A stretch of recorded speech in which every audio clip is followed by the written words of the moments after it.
and you just tell me about your military career from the beginning. Oh my goodness, from the beginning, I went in service in 1961, I think it was, and I went to Vietnam in '65. I was in the 1st Infantry Battalion over there, 173rd out of Okinawa, and spent a year over there. The worst day of that year was November the 8th, was it November the 8th? 65. Anyway, our battalion lost 48 dead and 100 wounded one day. So the battalion I was in had 2 Medal of Honor winners in it, and then after it was all over, I came back unwounded or anything.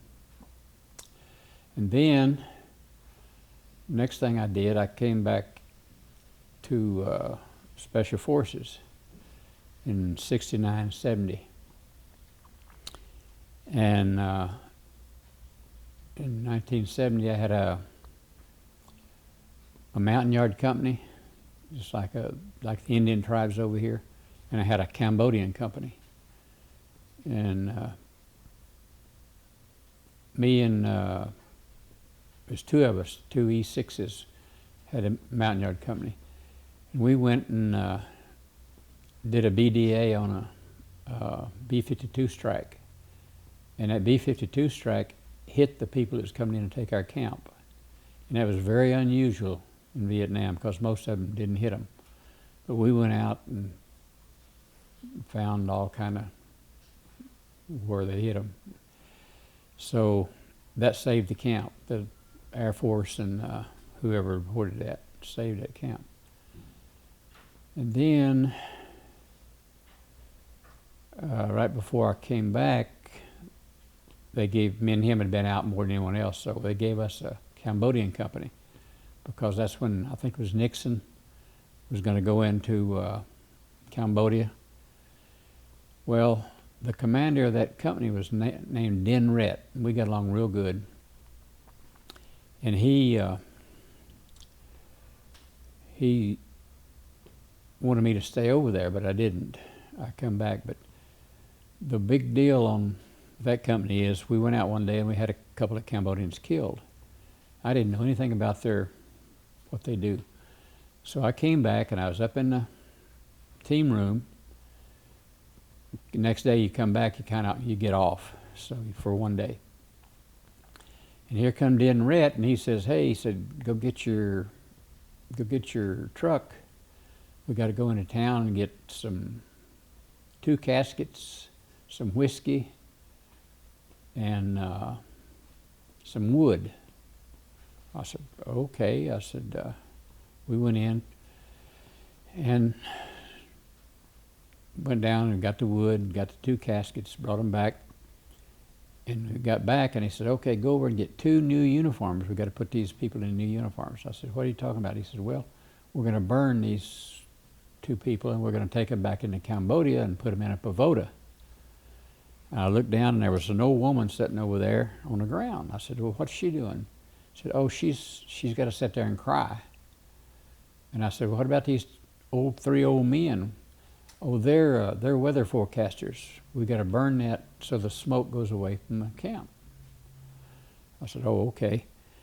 And he said, "Then me and you have got to drink whiskey with these people, these 2.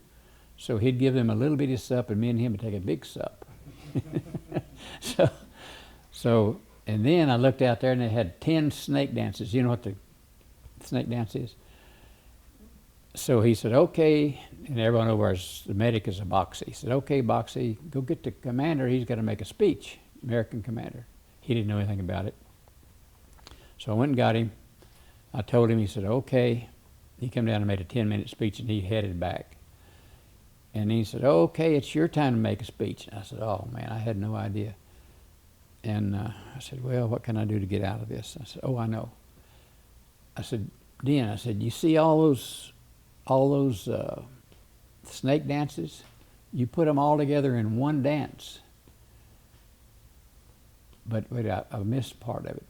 The wood that we brought back was to burn them, but the wood was wet, and we had to pour diesel or something on it. And he had a little can to put them in, to pour stuff on. It was a can you put bullets in. So by that time he had had too much whiskey. So he poured some on, he poured it back, and he set it behind him, and he went up and lit it. Well, it come right back, and he stepped back, and he stepped his foot in that can, and it stuck. So he was kicking, and we finally got it off of him. So that gets me back to where I was.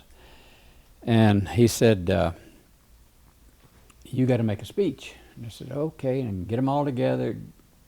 And I'll get up in front of you and I'll make a speech. Oh, that's a good idea, Boxy. So I got up front, he got behind me, we got all those people, we started making a big snake dance. And he says, okay, Boxy, what's your speech? I said, well, I tell you what, I'm not going to make a speech, I'm going to sing a song. He said, oh, that's good, what you going to sing? I said, come on, baby, light my fire. The Doors. So everybody was laughing. So I got over that all right. And I guess that was about that company. He wanted me to stay over there and go with him in Cambodia. We didn't. They sent all the Americans back. And then that company went into Cambodia, and every one of them got killed in one day. So that was Vietnam, you know. And well, I guess it's come back into, when I got back, they picked a bunch of guys to go to the Son Tay raid outside of North Vietnam. So they picked about 50 of us to go in there and try to get prisoners out. We went over there, but they didn't have prisoners. They'd moved and we didn't know it. So they landed us right on what looked like a school in a camp, and inside the camp. And the commander says, we don't come to take prisoners, we come to eliminate any threat. So you take out anything that can do us harm and shoot at us on the way out. So you can read the Son Tay raid book and get the results of that. And then the next one, I come back and I went into the Delta Force for about 6 years. We went into Iran. Remember that raid in Iran? We went into it, and that Haboob messed us up on that. And the helicopter that flew into the 130 was right on my right side of my 130. We was leaving at that point, and he flew in to refuel. They had blivets in the bottom of that 130 to refuel. Well, they blew up and just killed the Air Force. It didn't kill the Delta Force got off. When it blew up out front, they'd run off of it and kill the Air Force that was on it. And then I came back, and the last thing I did with Delta, we went into Grenada on that raid. So then I went back. By then I was E9, and I went back into regular Army, become a CSM in the 5th group, then 10th group in Germany, and the 1st group over in Okinawa and Iran, in Washington State. Then in '91 I retired. That was my service. What did you retire as? What was your rank? E9 CSM, Got it. E9 Command Sergeant Major, Battalion Sergeant Major. Cool. And what's life like for you now? I got a little old place. I got a garden. I got. I've slowed down a little bit. I'm out giving people rides to the hospital, down to Birmingham. I worked for the VA for a while, just volunteer work. Then I volunteered up in that area, just dropping people off. And grow a big garden and let them people pick, or I pick for the old folks. But that's the way we did when I grew up, so that's why we do the same thing.